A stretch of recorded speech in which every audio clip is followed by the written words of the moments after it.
Olá, muito bom dia! Está começando mais um programa TV News. Quero agradecer a sua audiência, o seu carinho diário.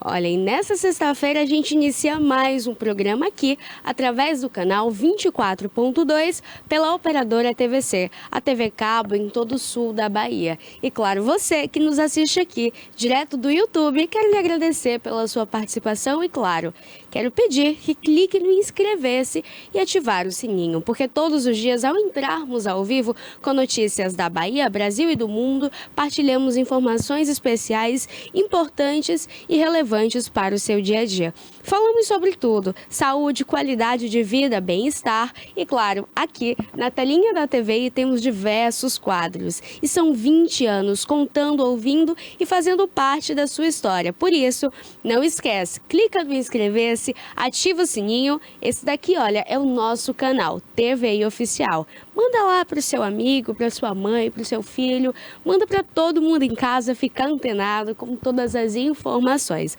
As últimas informações aqui do Brasil e do mundo.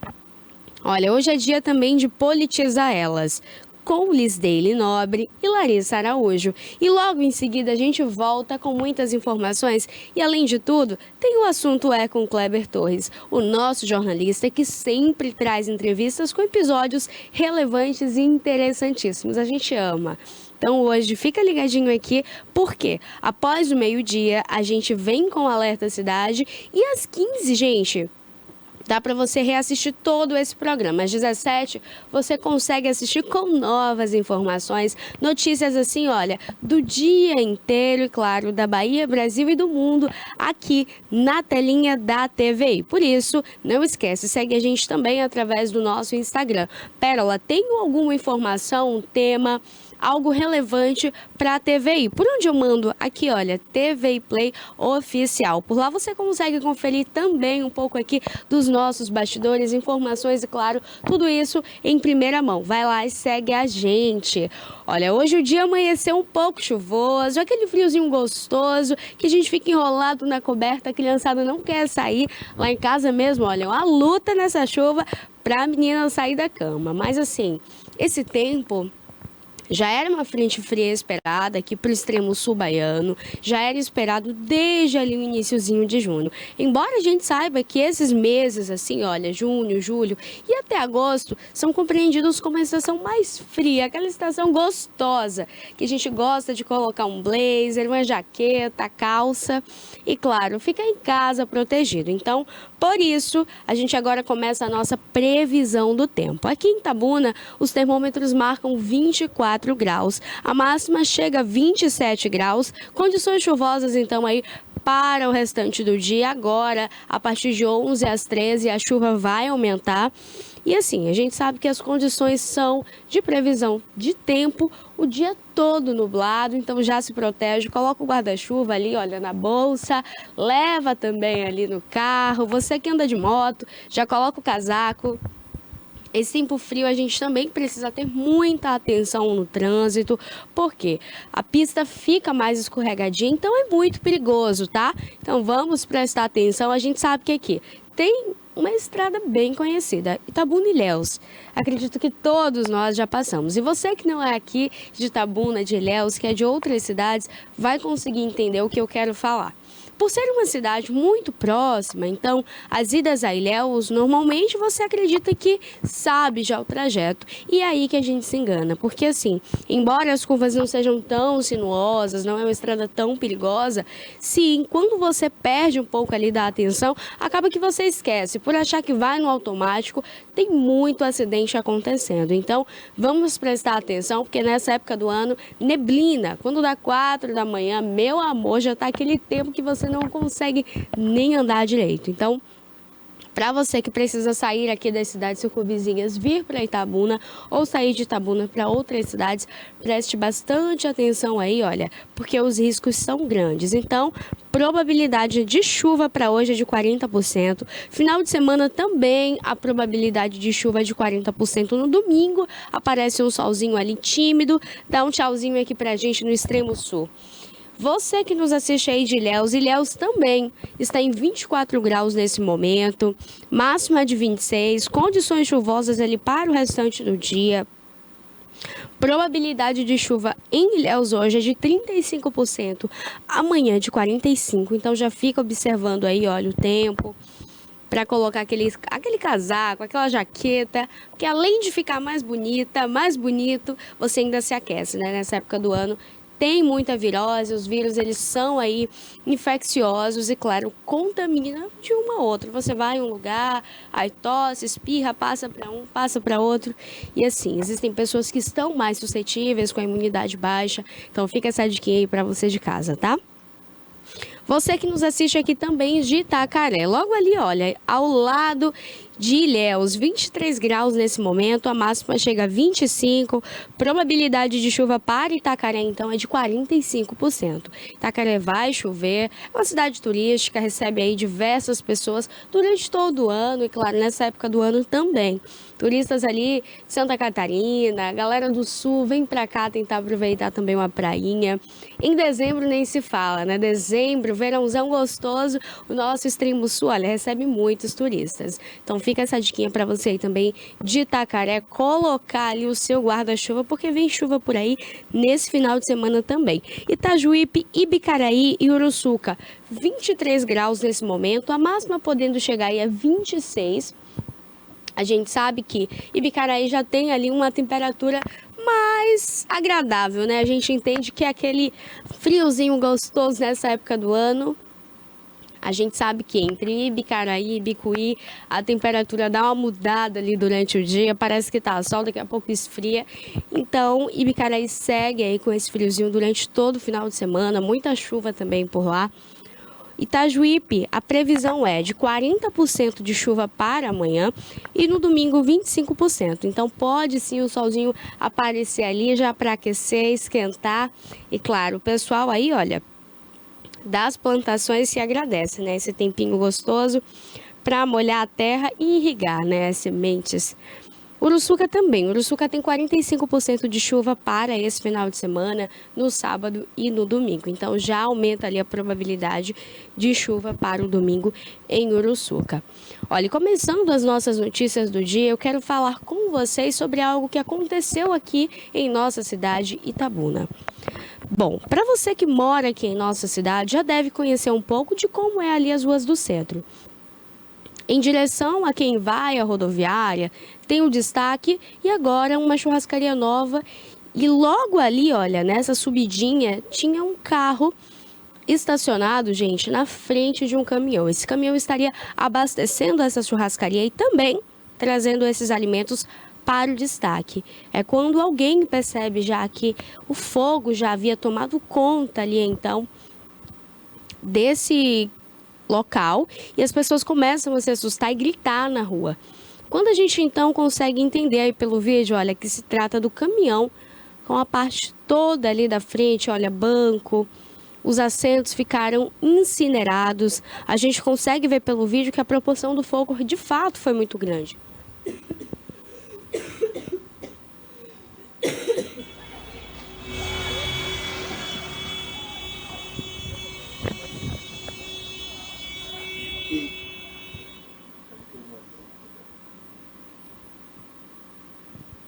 Olha, a proporção do fogo ali que foi tomando conta foi muito grande. A gente consegue ver ali o rapaz, olha, que estava descarregando esse veículo. Ele vem, ele observa.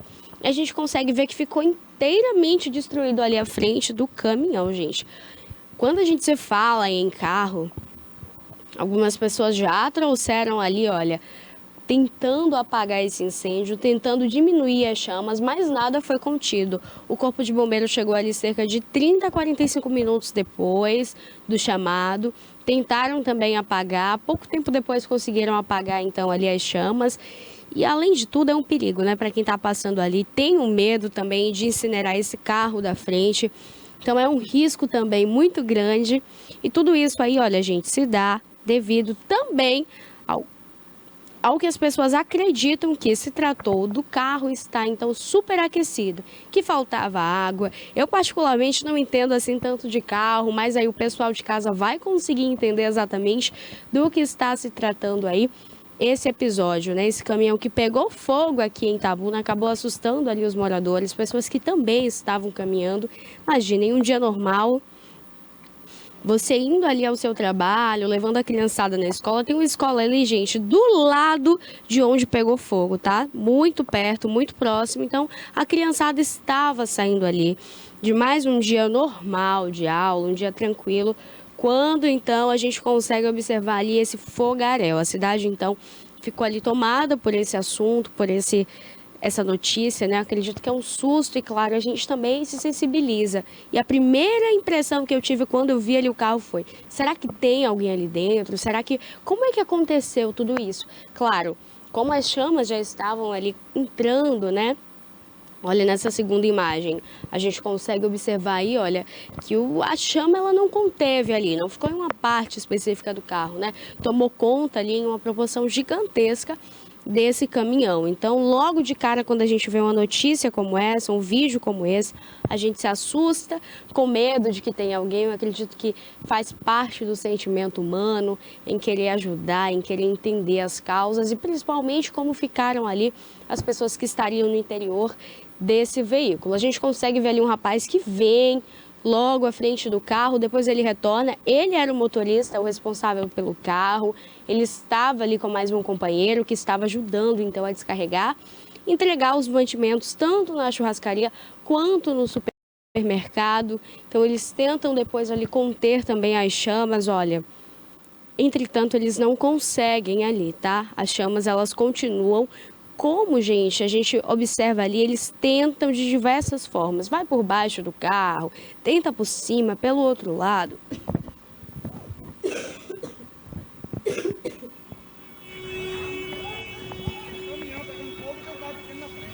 Dois carros.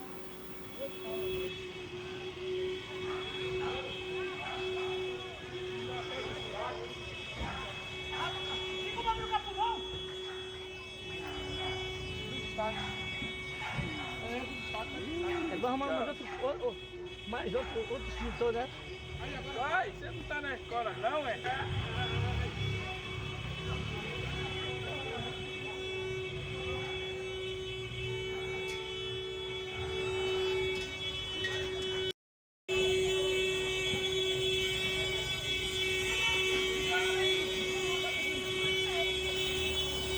Olha, essas daí são as imagens para vocês conseguirem entender. Então, ali em plena luz do dia, em um dia normal, corriqueiro, esse veículo então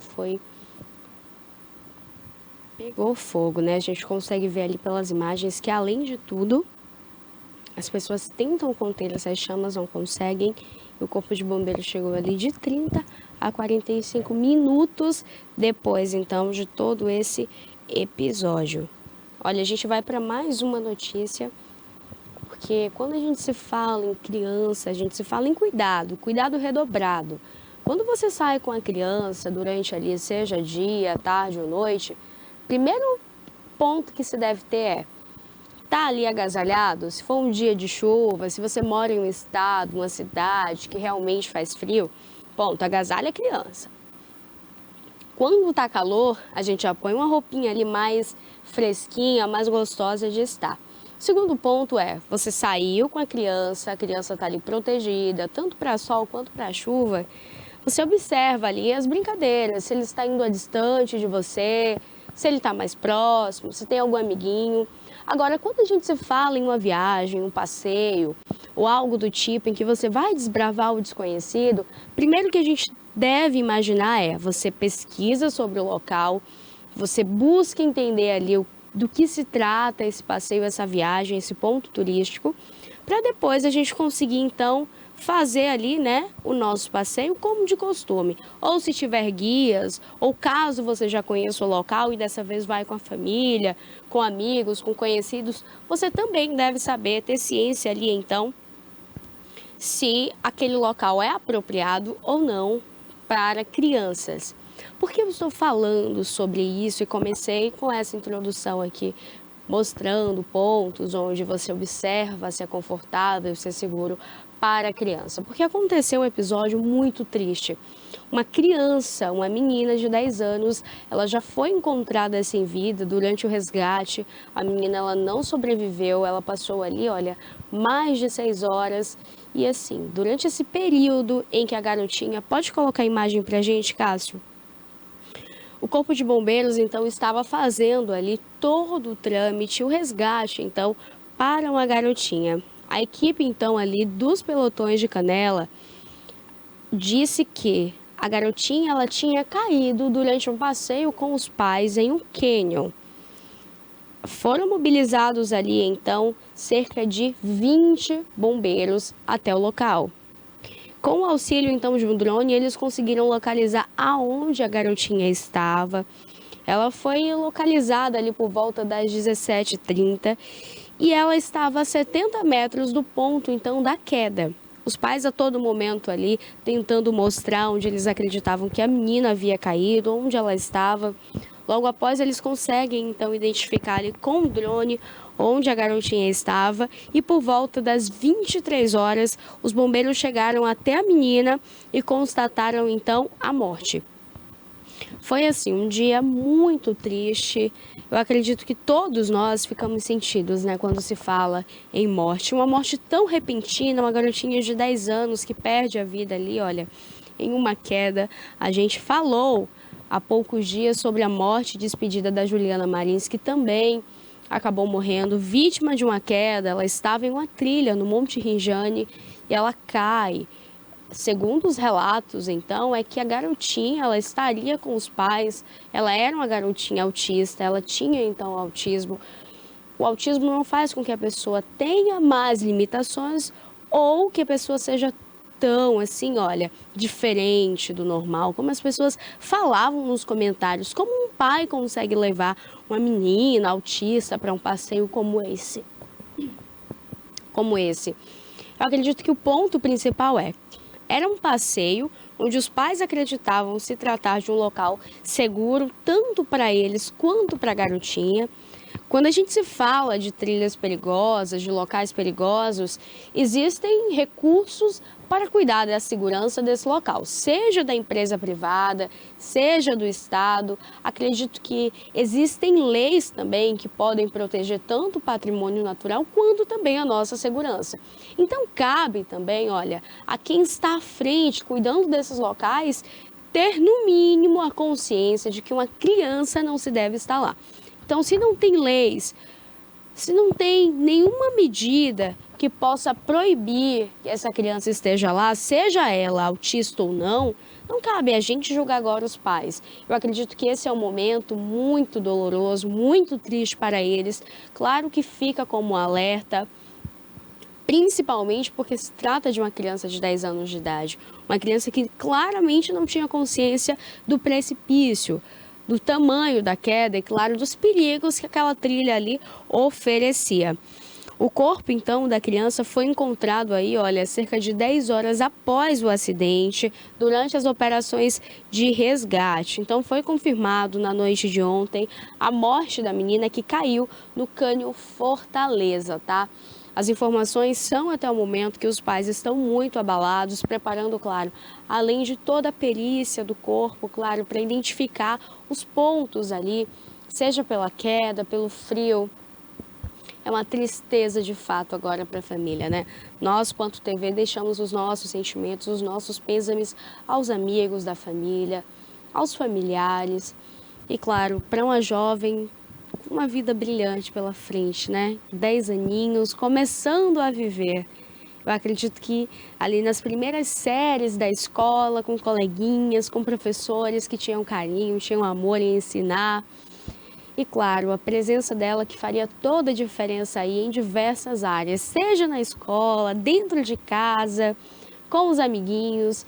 Então, é uma tristeza sem fim, né? Mas não é o primeiro caso e não será o último, enquanto a gente também não se alertar sobre os riscos. O desconhecido é lindo. Eu já fiz alguns passeios ali, tanto em João Pessoa, quanto em outros locais que de fato, a visão é a coisa mais incrível. Para quem acredita em Deus, você olha e você fala, meu Deus, que coisa linda. De fato, isso foi pintado, é uma tela, é uma obra. E quando você vai andando, fazendo essas trilhas, seja a pé, seja também ali em algum veículo, você vai querendo mais e mais e mais e mais, de desbravar mais, de conhecer o desconhecido. As alturas, então, ali de um cânion para outro, a distância, o precipício, você olha, você fica encantado com aquela grandeza. Entretanto, existe um risco iminente à nossa vida, à nossa segurança. Então, é o bem mais precioso que você tem, a sua vida. Então, fica aqui, olha, esse apelo para você também. Vai fazer uma viagem, um passeio entre amigos, familiares, vai com os filhos. Primeiro, busque entender quais são os riscos daquele local. É muito perigoso, então já evita levar a criançada. Porque criança, às vezes, você está aqui conversando, você vira para tirar uma foto até por segundos.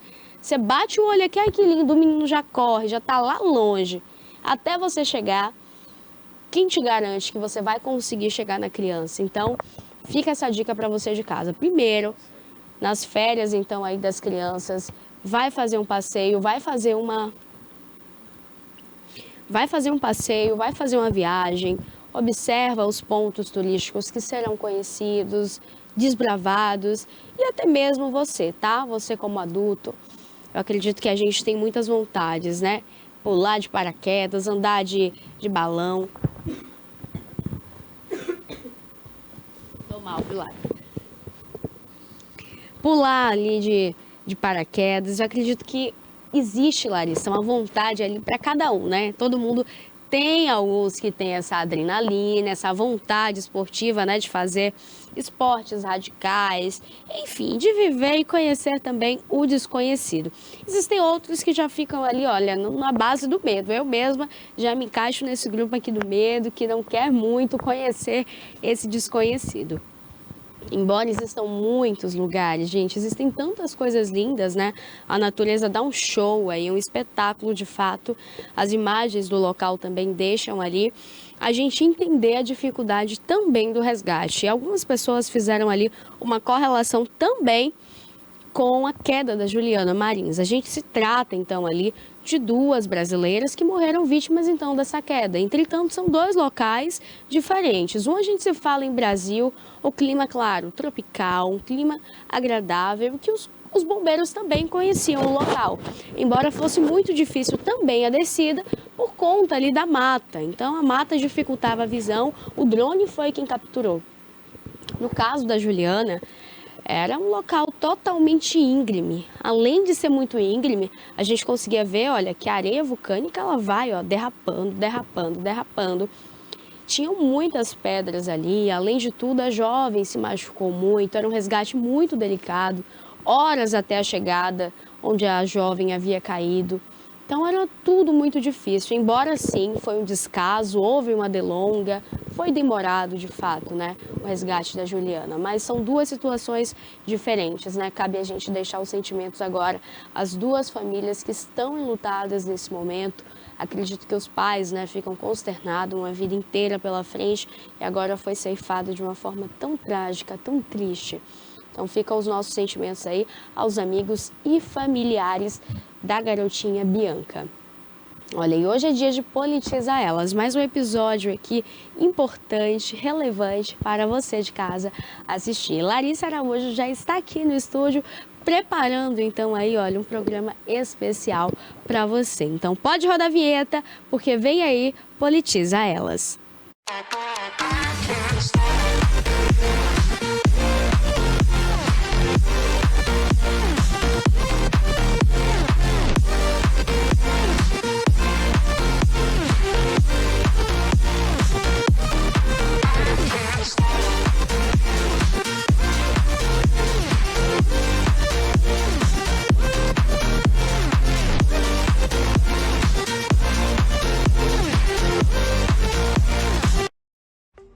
Este conteúdo é uma obra independente. Seus comentários e opiniões são de responsabilidade dos seus idealizadores, não refletindo pensamentos e opiniões da emissora TVI. Bom dia, bom dia! Sejam todos e todos muito bem-vindos em mais uma manhã gostosa de sexta-feira. Sextou, final de semana e o Politiza com Elas traz para você todas as informações, um giro de notícias especial da semana, tudo o que aconteceu aqui de destaque no cenário da política local, nacional e também internacional. Mas antes da gente partir para as nossas pautas do programa de hoje, eu queria mandar um beijo especial e dizer que estamos todos morrendo de saudade da nossa maravilhosa Lisdeile Nobre. O Politiza com Elas não é o mesmo sem você. Minha amiga, parceira, quero dizer aqui para você que está fazendo muita falta. É só hoje, viu, galera? A partir da semana que vem, ela já está aqui, teve que assumir aí uma agenda externa, mas semana que vem ela já está de volta. Mas mesmo assim, né, é uma falta que a gente não pode deixar de considerar e dizer que o programa precisa, e é outro programa com você também, porque o Politiza só é o Politiza com Elas. Não é verdade? Bom, para a gente começar, hoje nós vamos falar da política interna e da política também externa, né? Para vocês entenderem melhor. Vamos falar sobre economia também. Mas, Cássio, no início da semana, na verdade, final de semana, né? No domingo, a gente teve aí uma importante votação que aconteceu a nível nacional, que foi ali a votação das presidências dos partidos do PT no país todo. Inclusive aqui em Itabuna a gente teve essa eleição, mais uma vez uma votação histórica, né, onde foi bastante emblemática, inclusive ainda não foi consolidado esse resultado, que foi através da candidata Nina Rosa. Cássio, você pode colocar já essas imagens para o pessoal ver, né, desse dia. Foi no domingo que aconteceu essas eleições que estavam sendo pleiteadas, para que você possa entender, aqui em Itabuna seria chapa única, né, com o atual presidente Jackson Moreira, por conta de um regulamento interno do PT, né, precisavam estar todos ali validados, tendo pago, né, a mensalidade, assim por dizer, do partido, e quem não estava dentro desses critérios, não era somente um critério, mas quem não estava dentre tantos outros critérios, não ia poder concorrer, ou seja, até o momento seria chapa única. Mas o que aconteceu em Itabuna e também em diversas localidades da Bahia e do país foi que os candidatos entraram com liminares, né, solicitando o direito para poder concorrer a essas eleições. E essas liminares, né, em sua maioria, foram concedidas favoráveis, portanto, Nina Rosa pôde concorrer no domingo com a sua chapa, né, ali liderada por Manuel Porfírio, que é vereador em Itabuna, atual presidente da Câmara também de Vereadores em Itabuna. E ela foi ali pleiteada juntamente com Jackson, e a votação bastante expressiva, com mais de 1.000 votos, né? O resultado saiu bem tarde da noite, mas como vocês podem ver aí nas imagens, foi bastante comemorado pelo grupo de Manuel Porfírio, que para muitos ali, ao que se sabe, né, já havia uma disputa interna, há uma disputa interna em Itabuna, dentre o PT, né, que chama de PT1 e PT2. Mas essa disputa geralmente está ali dividido entre o grupo de Manuel Porfírio e o grupo também de Geraldo Simões, né? O que eles carregam em seu discurso é que o PT precisa de novas lideranças, sustentar e desenvolver ações novas que possam dar novas direções ao partido. Então é como se o partido estivesse se dividindo, né, entre uma nova era e uma antiga era, como eles mesmos costumam ali dialogarem entre si. Fato é que não existe assim uma linguagem de comunicação em concordância entre o grupo de Manuel e de Geraldo Simões. Eles divergem em muitas questões. A exemplo disso a chapa, né, que foi ali proposta. E até o momento, essa liminar foi cumprida. Então, o que aconteceu no domingo, Nina pôde concorrer. No entanto, a nível nacional, para que vocês possam entender até melhor, existe um regulamento interno, e o que se diz é o que vai valer o regulamento interno. Porém, está tudo ainda sob avaliação, e o resultado mesmo será após o dia 13 agora de de julho, que será no domingo, porque ainda tem uma votação que ocorrerá no país, né, de uma deputada que infelizmente não pôde concorrer justamente também por um caso semelhante ao de Nina Rosa. Então a eleição dessa candidata, a eleição não, né, o pleito ali foi considerado para o dia 13 de julho. Então após essa data, após o domingo, na segunda-feira até então, está marcada a posse, né, daqueles que foram eleitos. Bom, aqui em Itabuna, o grupo de Manoel Porfírio segue confiante na vitória, que essa vitória será validada e Nina Rosa poderá tomar posse, sim, do cargo da presidência do PT aqui em Itabuna. Mas há, por outro lado, também o outro grupo que acredita que valerá aquilo que a Nacional irá corresponder, né? Se de fato vai ser invalidada as candidaturas das pessoas que não estavam de acordo com o regulamento interno ou se haverá realmente abertura perante a justiça para que as pessoas que concorreram, mesmo não estando ali de acordo com as normas internas para concorrer, possam assumir os cargos ali dentro desses diretórios, né? O que também bastante foi comentado durante a semana a respeito dessa candidatura e até mesmo da eleição de Nina Rosa foi justamente a questão da protagonismo não foi dada a Nina Rosa, e sim a pessoa de Manoel Porfírio, né? Como vocês podem observar aí, Manoel Porfírio, ele tem uma identidade política bastante marcante já na cidade, né? Uma identidade ali muito próxima da comunidade. Então, realmente o poder de transferência de voto de Manoel Porfírio, ele é incontestável, isso é fato, né? Mas o que as pessoas comentam muito é que, inclusive numa entrevista até do vencedor da presidência estadual do PT, ele menciona diretamente a pessoa de Porfírio e nem sequer cita o nome de Nina Rosa, né? Existem essas filmagens que foram divulgadas aí numa entrevista que ele concedeu. Então, a gente está sempre aqui falando no Politiza com elas, né, da questão da instrumentalização da mulher dentro da política. Então, a mulher, ela não pode ser apenas uma representação. A mulher, ela precisa ter a atuação dela dentro da política. E a gente espera que ao assumir, assumir esse mandato, que Nina possa ter também a personalidade política dela expressa no seu mandato, que seja ela a voz de comando, que seja ela que esteja à frente das ações, né? Que ela não seja apenas instrumentalizada, porque Manoel Porfírio já tem o mandato dele, que é o mandato de vereador, ele já tem as ações dele para ser desenvolvidas dentro do legislativo. Então, ok, a gente até entende que ele representa essa força de liderança na questão dos votos ali à frente, né, do partido do PT, Partido dos Trabalhadores, mas o que se espera é que o mandato seja de fato comandado por Nina Rosa, que foi ali a pessoa a qual dispôs o nome para concorrer e se fazer. Então, assim, nada de mulher instrumentalizada na política. A gente aqui não concorda.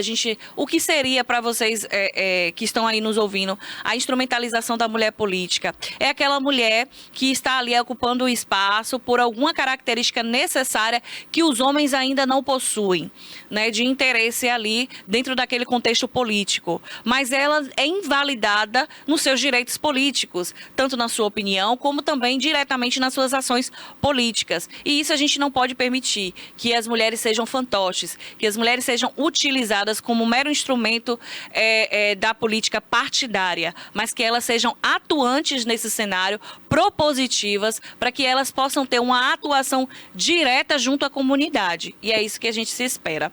E ainda falando, né, dentro desse contexto de política, de eleição que movimentou a nossa semana, a gente também vai falar de um assunto que, infelizmente, tem movimentado bastante os bastidores de Itabuna, que é sobre o Teatro Candinha Dória. Vocês lembram desse teatro?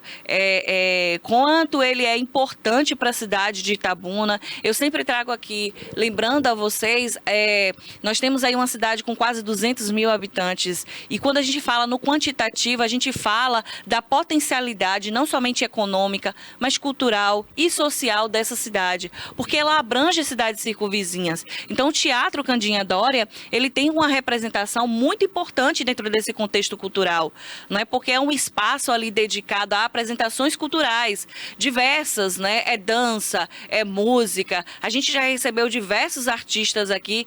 Cássio pode colocar para a gente, para quem não conhece ainda, a estrutura do espaço do Teatro Candinha Doria, para que as pessoas conheçam a estrutura desse espaço. O Candinha Doria, que há outras gestões, ele demorou bastante de ser construída, mas olha só como ficou aí na imagem para vocês terem noção, né? É um teatro de ponta ali, né? É digno realmente ali de capitais, de estados aqui do nosso país. E o Candinha Doria, ele foi construído com essa perspectiva, né, de ampliar o espaço cultural em Itabuna e dar ainda mais oportunidade para os nossos artistas locais e os que vêm de fora também se apresentam aqui. Grandes artistas já se apresentaram, a exemplo de Ivete Sangalo, né, quem não se recorda da presença de Ivete Sangalo. Então, assim, esse espaço Candinha Doria, ele foi construído há muito tempo e teve um problema de paralisação na obra.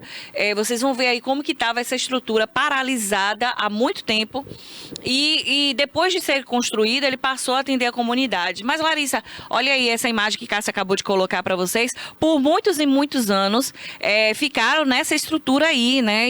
E o Poder Legislativo começou a cobrar e exigir que pudesse ser terminada essa obra do município, juntamente com o recurso do Estado, enfim, que fosse concluída essa obra. E essa obra foi concluída e se transformou na estrutura física espetacular. Porém, hoje, o que está acontecendo é que está inativo. Este órgão público passa a ficar inativo. Esta semana foi noticiado que o Candinha Doria não está em condições de permanecer em funcionamento por conta da degradação da estrutura física. Então, tem ali corrosões, tem ali cupins, né, que estão corroendo a estrutura de madeira do teatro, e o teatro está servindo, segundo denúncias, para depósito de materiais que deveriam ser alocados ali pelo prédio da FIC, mas que também, assim como o Candinha Doria, está totalmente degradado. Então, nós temos aí instrumentos públicos que estão entrando em degradação e espera-se que a gestão municipal tome uma atitude a respeito disso, né, da manutenção do predial. O Candinha Doria, ele não pode simplesmente ser fechado por uma falta de manutenção, de uma reforma, de um cuidado expressivo com o instrumento público. É do povo e precisa ser cuidado. Então, a partir do momento em que você fecha as portas, a FIC já está com o prédio ali totalmente devastado, totalmente precisando de uma reforma, e é necessário que você entenda que quando essas reformas paralisam, quando essas reformas não acontecem e vai piorando o estado de degradação da estrutura física, aquilo ali quer dizer que vai haver a necessidade de mais recursos públicos para que possam ser restaurado essa estrutura. Então, assim, está saindo do nosso bolso, literalmente. Quando a gente não está ali fazendo a manutenção correta, e eu digo a gente, é o poder responsável, no caso o poder executivo, permitir que um órgão como esse termine dessa forma. A gente tem uma imagem aí até de um grupo teatral se apresentando, né, Cássio? No Teatro Candinha Doria, nós temos aí imagens de como é essa estrutura interna do Candinha Doria, muito bonito, muito representativo, né, a nível nacional mesmo. Então, pelas imagens você percebe a importância, atende um grande público. Então, olha aí, diversos artistas já se apresentaram nesse palco e a gente não pode, de forma alguma, aceitar calados que dentro de uma cidade com estrutura como Itabuna, que conseguem ali promover grandes eventos, né, culturais, como, por exemplo, o Ita Pedro, termine fechando as portas de um teatro. né? O teatro ali que fomenta, que respira a cultura, seja através da música, da arte, da interpretação, seja de qual modo for, é um palco que inclusive revela artistas daqui da região para o Brasil e o mundo. Então a gente não pode permitir que isso continue acontecendo. Espera-se também que o presidente da FIC, Aldo Rebouças, né, possa se manifestar e dar uma explicação para a população, né, e não permita que o Candinha Doria passe a ficar inativado. Porque aí a gente perde muito da nossa estrutura cultural, que a gente já perdeu através do prédio da FIC. Lembrando a vocês que o prédio da FIC, inclusive, já recebeu até mesmo emendas de deputado, e essa emenda avaliada em quase 1 milhão, e essa emenda até hoje não foi aplicada na reforma da estrutura da FIC, que permanece a mesma, paralisada até hoje. Quem puder e quiser conferir, pode ir lá, já foi encontrado o material, tem registro de vídeos, imagens, né, que o material foi disperso dentro da FIC, e o Candinha Doria agora, olha aí, recebendo essas imagens aí, vocês podem ver nesses destaques, já recebeu diversas autoridades aqui, inclusive autoridades e personalidades internacionais já foram recebidas dentro do Candinha Doria, lotado, com uma quantidade expressiva ali de público, e nesse momento está passando por essa situação degradante, lamentável, de estar inativo. É inaceitável. E falando em inaceitável, a gente vai mudar agora completamente a pauta, mas ainda continuando nessa linha de reivindicação, de cobrança. O Politiza com Elas, ele traz aqui assuntos políticos da atualidade que estão inseridos dentro da nossa realidade cotidiana. E Lisdeile Nobre, Larissa Araújo, tem sempre aqui o compromisso de trazer para você o entendimento técnico de onde todas as ações governamentais, todas as ações políticas partidárias interferem no seu cotidiano. Então a gente traz hoje aqui uma temática que está movimentando bastante a cidade de Itabuna. Bom, já é sabido de todos que a saúde é realmente uma pasta a qual é muito complexa no nosso país, embora nós tenhamos aí o SUS, que é o Sistema Único de Saúde. Ele é utilizado na teoria como uma estrutura referência para o mundo, caso vocês não saibam, né? Mas o SUS, ele tem uma estrutura, um modelo de aplicação que é considerado referência. Mas o que a gente vê na prática realmente é a precariedade do serviço a nível Brasil. Isso já é sabido por todos. Mas o que, além da complexidade de oferecer esse serviço para a população dentro do SUS, a gente ainda encontra barreiras, e essas barreiras, elas são colocadas e de difícil, vamos dizer assim, para a população transpor essas barreiras, e uma das maiores se chama realmente a corrupção. Quando a gente fala de um sistema corrupto, a gente não está falando apenas de desvios de verbas, mas a gente está falando de ações que interferem no sistema que foi moldado para fazer dar certo, e não acontece.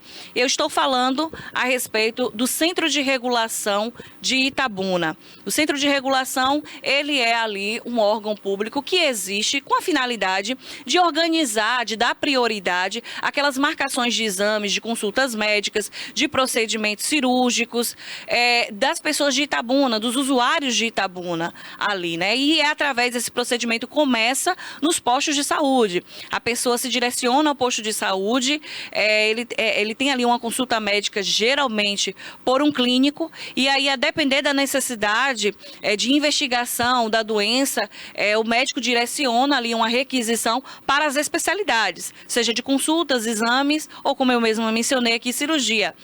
E em Itabuna a gente tem um gargalo muito grosso a respeito de solicitações. Eu tenho aí imagens de solicitações. Essa imagem aí mesmo é chocante. Foi a imagem da semana que realmente movimentou os bastidores mesmo ali da política, de quem conversa sobre isso, porque isso é política. Você que está em casa me assistindo, observem aí na tela que vocês estão tendo acesso à informação solicitação de uma demanda reprimida de alta complexidade. Alta complexidade quer dizer que é um exame, ali uma ressonância, essa imagem aí que está passando na tela para vocês, é de uma solicitação de ressonância magnética.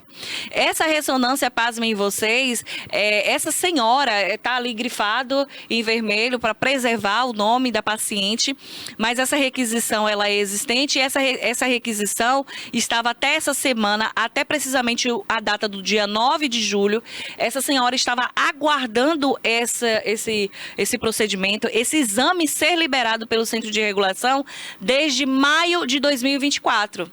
Isso mesmo que vocês estão ouvindo, na cidade de Itabuna, Bahia, essa senhora estava aguardando esse exame de uma ressonância magnética de alta complexidade, ou seja, o próprio nome já está dizendo, né? É um exame investigativo ali que está buscando solucionar, identificar problemas de saúde que não é comum, que não é básico.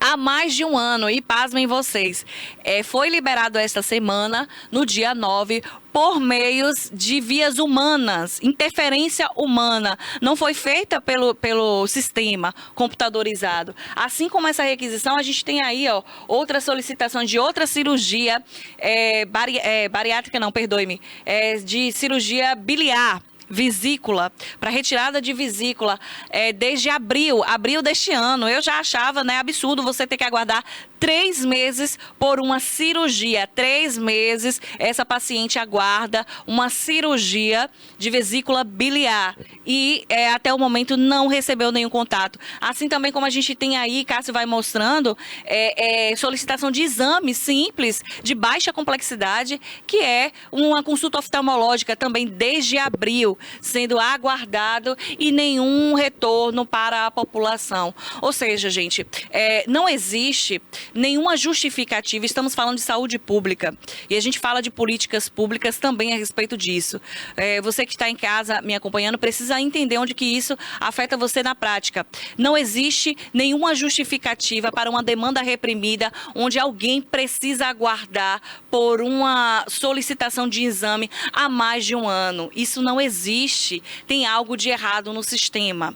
E há denúncias, agora eu preciso falar diretamente com vereadores e com a população que elegeu cada um desses vereadores. Há denúncias de que existem interferências diretas de vereadores, assessores de vereadores, que conseguem, por intermédio da sua personalidade política, do seu trabalho assistencialista, interferir na fila de regulação. Isso não pode, isso é burlar o sistema, isso é fraude no sistema de regulação em Itabuna. Isso precisa ser apurado, isso precisa ser dito na Câmara de Vereadores e representado. Existem denúncias, pessoas, pacientes dizendo, olha, eu estou aguardando, outros que disseram que conseguiram realmente, por intermédio de presidente de bairros, lideranças de bairros que têm acesso a gabinetes de vereadores e conseguem furar a fila e passar na frente de outras pessoas. E vocês sabem onde é que isso representa ali na prática? Você que está sendo beneficiado na sua particularidade, saiba que existem tantas outras pessoas que estão ficando para trás. A exemplo, sabe de quê? Pessoas que sofrem de câncer. Pessoas que estão com um tratamento paralisado, interrompido, porque ainda não conseguiram fazer uma ressonância, porque não conseguiram ainda fazer um simples exame, porque outros passaram na sua frente e o sistema computadorizado só libera as cotas para essas pessoas que não têm interferência depois que as pastas dos vereadores são atendidas. Então, vereadores, vocês precisam vir a público na Câmara de Vereadores e até mesmo provar, não, olha, isso não existe, isso aí é factóide, isso aí é inverídico, né? Aqui o Centro de Regulação, e propor um sistema de transparência para que o cidadão ele possa acompanhar a requisição dele. Porque hoje o que acontece é que as pessoas estão em casa, vão para o posto de saúde, passam por uma consulta médica, dessa consulta médica saem com suas requisições e elas não conseguem conseguem acompanhar se elas são o 01 da fila, se elas são o número 100, quantas pessoas tem na frente, se ela está mais para frente, mais para trás. Ela não sabe, está no escuro. E isso aí viabiliza ainda mais qualquer tipo de possibilidade de fraude no sistema, de interferência. Então, a secretária Lívia Mendes também precisa estar a par disso, consciente do que está acontecendo dentro da secretaria através do Centro de Regulação. A gente não pode ficar calado porque um grupo minoritário está sendo privilegiado. Se a Câmara de Vereadores não resolve, o Ministério Público. Mas precisa haver ali, né, a provocação, a denúncia dessas pessoas. Então, a gente vai precisar provocar com áudios, com filmagens, com fotografias, com o que for necessário, mas que não podem simplesmente utilizar da máquina pública para explorarem aquilo que é do povo.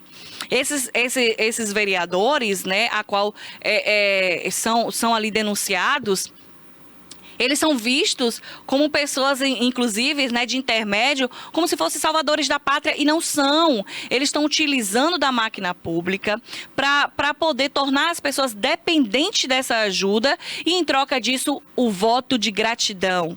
É isso, meu senhor e minha senhora, você que tem ajuda de um vereador, que tem ajuda do presidente do seu bairro, que fura a fila, é assim que funciona. É dessa forma que está sendo feito. Quando a senhora é privilegiada com um exame ali que alguém conseguiu por você e não foi ali no centro de regulação como deve ser, outras pessoas estão literalmente morrendo na fila de espera. Pessoas com problemas renais, tratamento de câncer, crianças que estão ali dependendo de um exame cardíaco e não conseguem. Então a gente precisa fazer a coisa funcionar do jeito certo, gente. É do jeito certo que tem que funcionar. Não pode pegar e transformar o Centro de Regulação de Itabuna numa máquina de fazer votos. Isso é inadmissível. A gente espera um posicionamento da Câmara de Vereadores, principalmente daqueles que se elegeram com a bandeira da saúde em Itabuna, que eles possam realmente se manifestar e, via público, fiscalizar, ir aos postos de saúde, né? Pararem de viver apenas de pedido de providência de ordem do Executivo, que é uma máquina para pratolagem, que é ali para botar um quebra-mola. Isso é trabalho da Prefeitura. Vereador tem que legislar e fiscalizar, criar um projeto de transparência onde o cidadão possa acompanhar através do celular dele, de um aplicativo, isso já existe em outros estados, que ele possa acompanhar as requisições dele de exames, procedimentos médicos e ele saber como que está indo o andamento dessa fila. Então, é isso que a gente espera de um posicionamento de um legislador fiscalizador do povo. E antes da gente encerrar o programa de hoje, a gente não pode deixar de falar da pauta a nível internacional aí, que tomou conta de todas as notícias, de todos os telejornais, que foi a tarifa, né, aplicada ali por Donald Trump ao Brasil. Cássio traz aí essas imagens pra gente.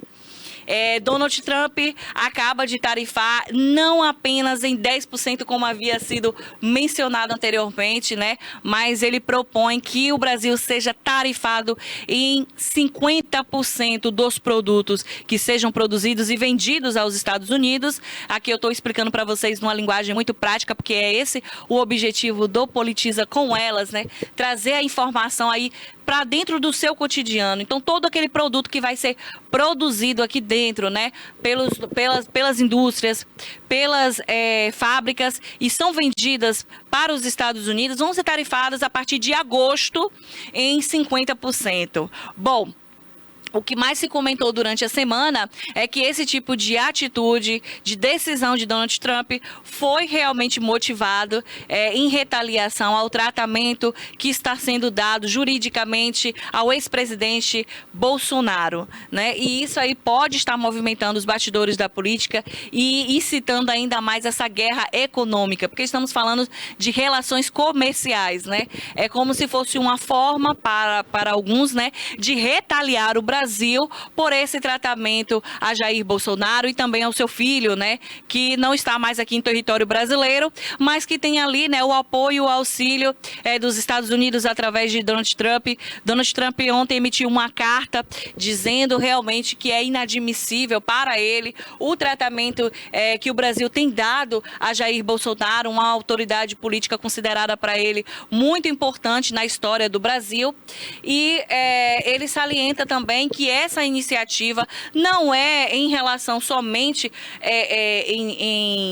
em retaliação a essa conduta, muito pelo contrário, existem outras condições econômicas que interferem dentro desse contexto, o posicionamento do Brasil, as exigências que ele diz que o atual presidente Luiz Inácio Lula tem feito realmente a respeito disso. Bom, a gente fica aqui acompanhando todo esse cenário e acreditando, né, que as autoridades políticas vão ter consciência e de propor e de trabalhar para o melhor aqui para o nosso país, né?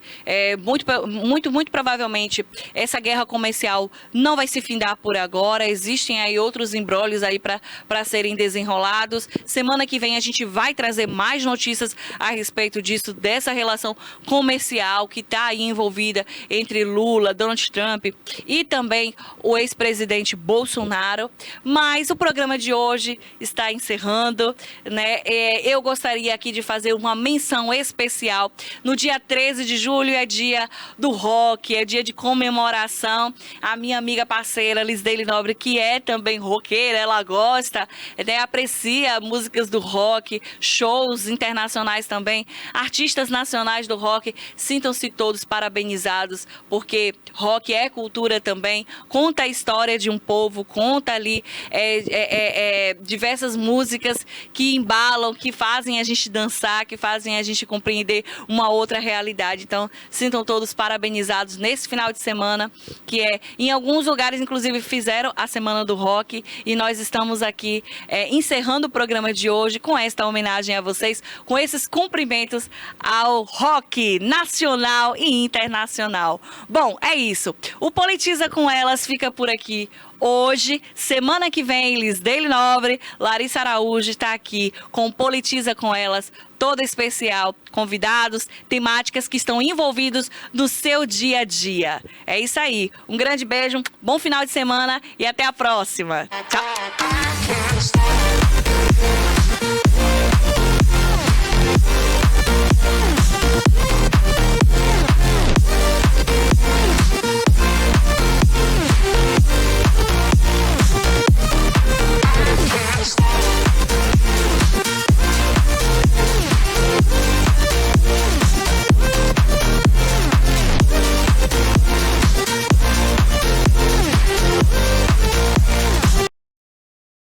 Somos a informação. Chega até você.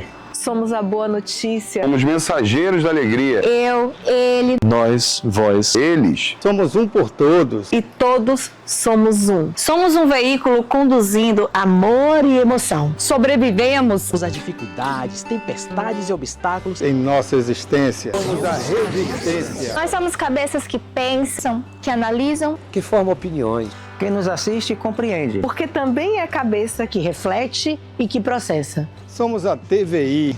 Há 20 anos, falando para quem pensa. pense na gente. Pensa na TVI, única emissora de TV por assinatura do Norte e Nordeste do Brasil. O Itapedro 2025 provou mais uma vez que ninguém faz um São Pedro como Itabuna. 4 dias de festa, mais de 48 horas de shows, mais de 100 atrações regionais e nacionais e mais de 300 mil pessoas durante os 4 dias. E teve muito mais: geração de renda, ocupação da rede hoteleira, valorização de artistas regionais e muita inclusão social. O Itapedro vai muito além do palco. Itapedro 2025, o maior São Pedro do Brasil. Olha, estou de volta com vocês porque hoje, além de politizar elas, muitas informações aqui na TVI. E claro, hoje é dia de O Assunto É com Kleber Torres. Mais um episódio especial, importantíssimo e, claro, relevante para você que nos assiste. Então pode rodar a vinheta, porque depois, olha, a gente volta com muitas informações. Mas por enquanto, você fica aqui muito bem acompanhado com Kleber Torres e seus convidados. Roda a vinheta, produção. Criada em 2005, a TVI se tornou a primeira emissora de TV por assinatura fora do eixo Rio-São Paulo, transmitida pela operadora TV Cabo para mais de 40 mil espectadores em Itabuna e Ilhéus. Com uma programação 24 horas no ar, a TVI chegou a fazer 6 horas de programação local diária ao vivo, revelando talentos para a televisão baiana. Inserida na Lei do Cabo, a TVI passou a integrar o seleto grupo de TVs com programação qualificada junto à Ancine e contribui com a capacitação do mercado audiovisual da Bahia para a captação de recursos para a produção de minisséries, reality shows, documentários e outros produtos de entretenimento para as mais variadas plataformas. Equipada com estúdios de áudio e vídeo e modernas ilhas de edição, a TVI também está preparada para trabalhar no jornalismo factual local, inclusive utilizando sua unidade móvel SDNG. Passando agora por uma reestruturação, a ação programadora detentora do canal TVI se prepara para transformar o sul da Bahia em um polo de teledramaturgia, movimentando o mercado do audiovisual da Bahia. TVI é da Bahia, é da gente. Somos a informação. Chega até você. Somos a boa notícia. Somos mensageiros da alegria. Eu, ele Nós, vós, eles. Somos um por todos. E todos somos um. Somos um veículo conduzindo amor e emoção. Sobrevivemos As dificuldades, tempestades e obstáculos Em nossa existência. Somos a resistência. Nós somos cabeças que pensam, que analisam. que formam opiniões. Quem nos assiste compreende. Porque também é cabeça que reflete e que processa. Somos a TVI. Há 20 anos, Falando para quem pensa. pense na gente. Pensa na TVI, única emissora de TV por assinatura do Norte e Nordeste do Brasil.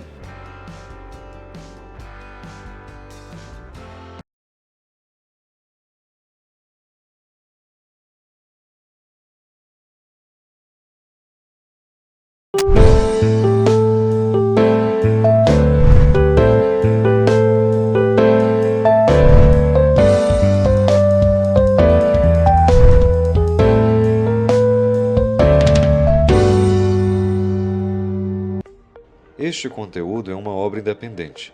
Seus comentários e opiniões são de responsabilidade dos seus idealizadores, não refletindo pensamentos e opiniões da emissora TVI. Estamos começando mais uma edição de O Assunto É, dessa vez com Arthur Moza e Thompson Raul, que são roqueiros do Grupo Anárcolo, um grupo itabunense, e como amanhã é o dia do rock, eles se apresentam no Adonias Filho, com outras 8 bandas, numa comemoração para os adeptos do rock and roll. E o rock morreu ou não? Como é que está o rock? O rock jamais morreu. Na verdade, qualquer tipo de música, mas principalmente o rock, sempre se reinventa e termina virando uma coisa nova. Muitas vezes se misturando com outros estilos ou aperfeiçoando o que já existia antes. É isso. E aquele ditado que o rock errou ou acertou? O rock... O rock errou ou acertou? Agora que entendi. Acertou, acerta sempre. Até quando erra, acerta. Porque quando erra, de repente gera alguma coisa nova. Não existe erro, eu acho. Porque nessa questão de música, o que é o erro? O erro talvez seja você errar para alguém e acertar para outra pessoa. O rock nas suas origens era um pouco ingênuo, né? O rock brasileiro, aquele Celi Campelo, não sei o que cantava música das menininhas. Tinha o rock americano também, Chuck Berry e companhia, que fazia música que era uma história da menina que se apaixonou por o carro do cara, o cara que tocava guitarra, não sei o que e tal. E aquelas historinhas de amor melosas assim, mas também que eram interessantíssimas e bem feitas até. Hoje, qual é o caminho do rock? O caminho do rock, cara, sinceramente, eu acho que o caminho é tão grande que não dá pra falar que existe um caminho. Existem várias estradas diferentes se ramificando. Definitivamente tem muitas vertentes dentro disso, né? Tem muitas a vertentes. parte mais experimental, tem a questão instrumental, assim, Tem a questão do progressivo, né? Sim, sim. O The Who mesmo, que tem as histórias contadas lá nas músicas, assim, acho bastante interessante, que conta toda uma narrativa ali dentro. Tem muita coisa bacana, tem muita coisa boa dentro do... Agora, vocês são a favor do rock progressivo? De que tipo de rock? Então, Eu, particularmente, gosto de qualquer vertente, mas eu sou um adepto do que a gente chama de metal moderno. O metal moderno é basicamente uma grande mistureba de coisas do metalcore, do nu metal e do progressivo, com guitarras com afinação bem grave, com às vezes guitarra de 7, 8 cordas. E loucuras, experimentalismos, compassos compostos. É maluquice. Às vezes não é nem pra qualquer um, mas é o que eu procuro fazer nas minhas composições atualmente. Com a Anarcoli a gente não costuma fazer esse tipo de loucura, mas em projetos futuros meus, E como foi que nasceu a Anarcoli? A Anarcoli é uma história engraçada. A Anarcoli nasceu em 2018, mais ou menos, com eu, Arthurzinho e Max, que a gente estudava no Galileu, na época, e a gente tentava se reunir, e nunca conseguia. Até que um dia a gente falou, não, pô, vamos tentar, vamos fazer essa banda. E aí a gente tocava, só que parecia que faltava alguma coisa, não tinha vocalista, e um dia Thompson apareceu na nossa porta. Você lembra do dia? Pô, eu lembro. Era um dia que eu tinha marcado de tocar com um amigo meu, na parte ali do estacionamento do shopping. Só que aí deu tudo errado, e aí coincidiu desse amigo meu ser amigo de Tutu.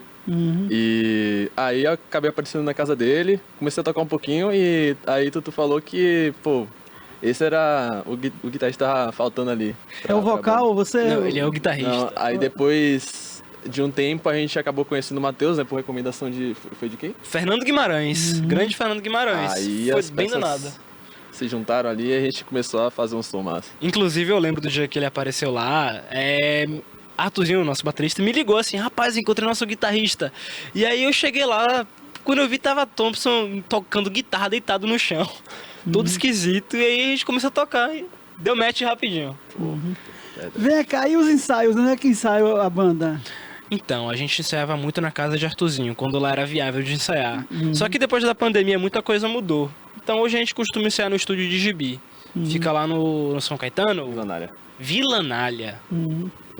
Aí vocês ensaiam no estúdio hoje, mas quer dizer que aquela banda de garagem, como antigamente, acabou também essa história. Hoje é um ambiente mais fechado, mas... hoje tá um pouco mais estruturado, eu acho, essa questão de Tá um pouco, mas ensaiar na garagem é muito melhor, porque você não tem que pagar ninguém. E a você vibe pode também ficar... é diferente. E a vibe é diferente, nossa. Agora os vizinhos reclamam. Reclamavam muito. Nossa. O que é que reclamam? Da bateria, da guitarra, do que é? Principalmente assim? da bateria. Né? Principalmente da bateria, porque a guitarra eu posso abaixar o volume, o baixo eu posso abaixar o volume. Como é que eu vou baixar a bateria? Não tem como, não tem como. Pois é. Aí, quer dizer, aí, para diminuir as queixas, tiveram um estúdio, né? E vocês pagam esse estúdio por hora e tal? É por hora. Geralmente a gente ensaia por 2 horas, mais ou menos, e aí fica esse valor. Agora você sempre tá na internet com a guitarra tocando, fazendo os riffs e tal. Como ele também. Thompson também? Thompson também. Eu acompanho o seu Instagram, vou acompanhar o dele também. E tudo. E com o Anarcoli, hoje como é que é formado? Qual é a base do conjunto? São 5 instrumentistas? São 5 instrumentistas. Na bateria tem o nosso glorioso Tutu, Arthurzinho. No baixo, Max. Na guitarra, nós dois, como vocês podem ver. E no vocal, Matheus Limeira. Um grande vocalista. Um grandíssimo vocalista. E é isso, a gente faz nosso som, a gente tenta tocar coisas mais atuais, eu diria, músicas que vêm de 2000 pra cá, porque a gente quer viver nossa história, a gente não quer viver de passado, né? A gente tem que viver aonde a gente nasceu, mais ou menos, na nossa época. E Anarcoli, o nome significa o quê? Anarquia? Então, veio de uma história lá em Porto Seguro, que foi em 2019, em que a gente inventou uma bebida que era uma mistureba de um monte de coisa e aí batizaram o nome da bebida de Anarquia. Aí eu sugeri pro pessoal da banda, né, que a gente fizesse uma coisa parecida com usar o nome Anarquia ali da bebida no contexto da banda. E aí a gente ali no brainstorming inventou o Anarcoli e foi isso aí. Vocês foram colega de colégio também? Começaram no colégio essa formação básica? Eu, Arthurzinho e Max, sim. Mas Thompson mesmo foi uns anos depois. Que ele é mais novo que a gente. Inclusive, quando a gente tocava no Bardo, isso em 2019, Thompson não podia tocar lá porque ele era menor de idade. E aí ele entrava do mesmo jeito. É o mais novo do grupo. É, mais novo do grupo. E as letras de vocês, fala de que, assim, a letra do grupo? Então, um breve parêntese, a gente estava parado com a banda e a maioria das músicas a gente não lembrava mais. A única música que a gente lembrava era Prisoner of Yourself, nosso carro-chefe, a música que quando a gente toca, inacreditavelmente as pessoas cantam no nosso show. E ela fala sobre ser livre dos seus próprios pensamentos negativos, de você ao mesmo tempo não esquecer das suas origens e de você procurar, ao mesmo tempo que você não pode esquecer quem você é, você também não pode ser um prisioneiro de si mesmo e da sua história. Em inglês, vocês cantam em inglês ou português as letras? Essa música é em inglês, porque foi a inspiração da época. Mas a maioria das produções que a gente tinha feito anteriormente também eram em inglês, né? Era em inglês. Em inglês, né? Pois é. E o inglês é genial porque, por exemplo, tem uma música que é do jazz, que muita gente do rock até tocou, que é Dead Have Not Mercy. A morte não faz concessão pra ninguém, tá entendendo? E que é uma obra-prima. Mais de 30 caras gravaram. O Dead... como é? Grateful Dead gravou. Olha que legal. Era de um cego que fez a música. O compositor era cego, né? Não conhecia essa história. Era uma lenda do jazz. E tem outra música que uma mulher também fez sobre a morte, pedindo clemência para ter mais um tempo, como aquela música Take 5 do jazz, que o cara pede 5 minutos, né? Ela pede mais um tempinho à morte. Olha só. O jazz tem essa virtude e foi um dos pais do rock também, né? Com certeza. O jazz é um dos pais da música, de qualquer tipo de estilo musical. Agora você é de uma família de músicos, né? Seu pai é músico, Emerson. Exatamente. Emerson Moza, que é conhecidíssimo em Itabuna. E o Thompson é filho de músico também? Não. Meu pai trabalhava na Embasa. Parecido, né? Parecido. É quase música. Quase a mesma coisa. Cuidava da água da gente, do coisa, já é outro produto, né? Nada. Agora, quais são os projetos do Anarcoli? Então, a gente ainda tá vendo qual que vai ser, sinceramente. Porque a gente voltou recentemente, a gente tava num hiato que já durava uns 3 anos aproximadamente. E, bom, a gente chegou a fazer um breve show de volta há uns meses atrás, só que o nosso show de volta oficial é realmente amanhã. Apareçam! No dia do rock. Na véspera do dia do rock, porque o dia do rock de fato é dia 13 de julho. Mas como é muito mais fácil para todo mundo, um sábado, 12 de julho é melhor. E os projetos do Anarcoli, enfim, a gente quer ver no que dá. A gente tá voltando por agora e todo mundo tem suas obrigações, mas a gente também gosta de fazer isso. A gente também gosta de tocar. Nesse ato você também cuidou de sua formação, o Max se formou em engenharia. Exatamente. Na verdade, todo mundo fez coisas. Thompson... Em breve me formo em ciência da computação, então é isso. Lenda. Agora vocês estão falando de ciência da computação. Tem uma banda aí, Velvet Underground, que foi lançada nas redes aí, no streaming. E é uma e tem 550 mil acessos. Olha isso só num que só loucura. canal, né? Pois os caras fizeram um disco que tal. E tem também de um disco dos Beatles, o Dolls, né? A casa da House Dolls, a casa das bonecas também, que é o primeiro disco dos Beatles criado na internet, no coisa. Que precedeu o Álbum Branco. Fizeram. Entendi. Eu realmente não sabia dessa dos Beatles, mas e essa concorrência com a inteligência artificial, como é que fica pra vocês? Cara, eu acho que, na verdade, a inteligência artificial pode ser usada como uma tecnologia assistiva, né? Pra ajudar a gente a fazer diversas outras coisas, em vez de ser realmente uma concorrência. Seria mais uma coisa pra auxiliar, sabe? Eu concordo. Até porque arte é arte. E às vezes a sensibilidade do ser humano não pode ser reproduzida por uma IA, por exemplo.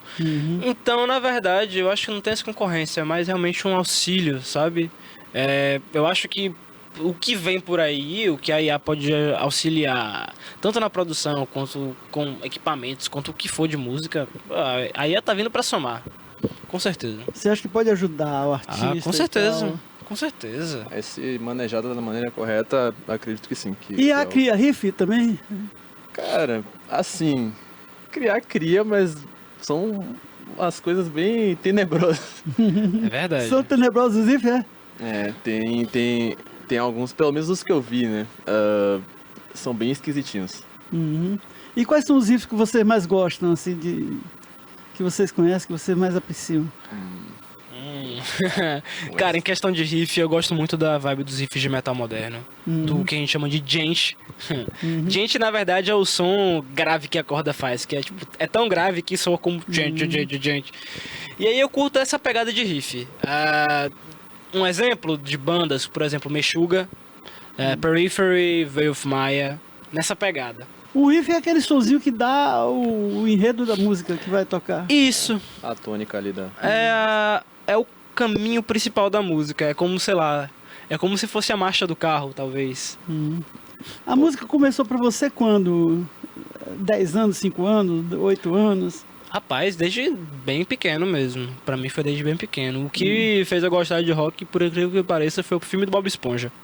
Os entendedores entenderão. Mas o filme do Bob Esponja. E você, Thompson? Bob Esponja também influenciou? Eu comecei a ouvir mais, assim, a questão do rock por influência do meu irmão. Que ele ouvia bastante Jimi Hendrix, coisas do tipo. E aí eu comecei a escutar outras bandas como AC/DC. Aí depois fui pra outra vertente, que seria mais a questão de música experimental mesmo. E hoje em dia eu escuto mais na pegada do metal moderno, com Gojira, com coisas do tipo. E pra você, quem é o guitarrista melhor, assim? É Hendrix, Slash, quem é que vocês gostam mais? Eu gosto de Steve Vai. Pra mim é um guitarrista brasileiro chamado Roberto Barros. É bom. De que grupo? Ele tá sem banda atualmente, mas ele tocava com o ex-vocalista do Angra do Falasque. Esse cara é extremamente visionário. O jeito que ele toca é absurdo. De outras referências, assim, atuais. Guthrie Govan. É verdade. Guthrie Govan, pra mim, é o supra-sumo da guitarra, na verdade. Guthrie Govan, ele toca qualquer coisa.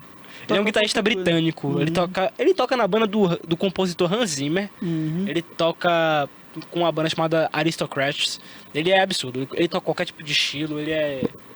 Agora no rock tem as figuras excêntricas, né? Por exemplo, no Rolling Stone, o baterista é o cara mais careta que você podia ver do mundo, rapaz. O cara todo comportado e tal. E a banda mal comportada, né? Com Keith Richards, que extrapola qualquer limite, porque já que teve... bateu a cabeça, teve problemas cerebrais e a porra toda. Tem que ter um som na banda, né? Um som. Tem que ter o equilíbrio. Se todo mundo é maluco, tem que ter um careta. Quem é o cara que deu o equilíbrio na banda de vocês? Rapaz, eu acho que não tem equilíbrio não, sinceramente. E vocês têm projeto de quê? Streaming, disco, gravar, sair de Itabuna? Qual é o roteiro de vocês aí? Thompson? Cara, atualmente a gente está realmente vendo o desenrolar de como vai funcionar aí nos próximos capítulos. Estamos vendo como vai fluir a questão do dinamismo da banda, de como vai acontecer a questão dos ensaios, da própria sinergia entre a gente, para ver se tudo flui conforme planejado e a gente acaba compondo alguma coisa. E é isso. Eu gostaria de compor coisas novas com a Anácole. A gente tem uma música apenas, assim, gravada, que a gente terminou nunca lançando de fato. Até porque a banda acabou na época. Mas... Tá no SoundCloud isso daí. Tá no SoundCloud. Agora, por exemplo, Brasília foi um centro de rock do Brasil nos anos 80, 70, 80. Várias bandas, né? Itabuna tem hoje quantas bandas de rock no cenário? Milhares. E eu vou te falar que é praticamente tudo banda muito foda. Muito incríveis as bandas que tem por aqui. Por exemplo, Jacal. Jacal, pô, os caras rodam o Brasil todo. A galera do Jacal é sensacional. Eles tocam uma vibe de hardcore, meio punk. E é isso, tipo, aqui tem muitas vertentes diferentes dentro do rock. Eu acho isso muito bacana, a diversidade, assim, musical Amanhã dentro mesmo são 9 bandas, né? 9 bandas. O professor Aloprado, que é de um itabunense, inclusive, que mora fora, né? É de Salvador, a banda, no caso. Mas... O filho do Fitman, parente do Dr. Simão e tudo, até... Olha só. E é de Itabuna e tá voltando com essa banda. De vez em quando ele aparece aqui tocando. E que outras bandas vocês vão tocar também com vocês lá? Jacal tá na... Jacal não tá nessa lista. Tem Bad Maria. Tem Bad Maria. Bad Maria é uma banda muito legal. Eles ganharam um prêmio, inclusive. Sim. Tem o... Natasha. Tem o Natasha, que é uma outra banda que eu toco. Que a gente, inclusive, do Natasha vai tocar 6 músicas autorais. É a primeira vez na história da banda que a gente toca 6 músicas autorais. Quantas em inglês, quantas em português? Todas em português, por incrível que pareça. Natasha é uma banda que faz questão de ser brasileiro. Qual a diferença do Natasha pro Anarcoli? Então, se você me perguntasse isso há 6 anos atrás, eu ia falar nenhuma. Porque a gente tinha um setlist bem parecido, sem a gente nem saber que isso coexistia. É isso, é porque hoje em dia a gente tem muito as coisas que a gente ouve convergem mais, né? Convergem mais hoje. Sim. Antigamente era tudo muito separado. Todo mundo ouvia coisas diferentes. E isso acabava gerando até mesmo alguns conflitos dentro da banda, sabe? Hoje em dia funciona melhor. E no Anarcoli, como é que é a produção da música? Um faz um verso, o outro bota outro. Como é que é? Criação coletiva, cada um cria em casa e chega lá e apresenta. Discute, como é que é? Na época era desse jeito. A gente ia fazendo uma mistureba dentro do ensaio. Chegava com a ideia, gravava um áudio de WhatsApp, assim, mandava no grupo. Funcionava que nem aqueles trabalhos de escola que todo mundo fazia a parte. Isso, trabalho de grupo, no final. Trabalho de grupo, né? Isso. Hoje eu acho que seria diferente. Com a tecnologia, eu acho que a gente consegue gravar a música completamente inteira em casa e só mostrar pros caras, ó, guys, eu quero que fique mais ou menos desse jeito. Vocês fazem. Que por um lado é bom, porque você já deixa tudo na cabeça da galera que você quer deixar. Por outro lado pode ser ruim, porque você fica com aquele pensamento inflexível. Não, tem que ser do jeito que eu quero. Aí tem a mescla. Vocês gravam essas músicas, vocês têm registro dela? Por exemplo, você disse que esqueceu a letra de várias músicas da Anarcoli. Vocês não gravaram, não tinha um repositório? Na época não. Rapaz, eu tenho tudo aqui na cabeça, mas... Ele lembra, eu não lembro, e assim, a maioria partiu de mim. Sim. E eu não lembro. Incrível é isso. Isso que é incrível, né, cara? Ele lembra das músicas que eu fiz mais do que eu. A letra e tudo, mas você tem a letra... Não tenho a letra. A letra de 2 músicas eu tenho todas na cabeça. As outras eu não lembro mais. E agora vocês estão fazendo esse registro visual com câmeras e tudo para ter o registro do que vocês estão fazendo? Não. Porque tem algumas anotações. Olha só, coisas que eu não sabia. Coisas que no ensaio a gente não percebe. Você tá gravando, Tom, pro celular? De vez em quando eu gravo, mas aqui eu... perdão. De vez em quando eu gravo algumas das coisas, mas é bem, assim, do momento, sabe?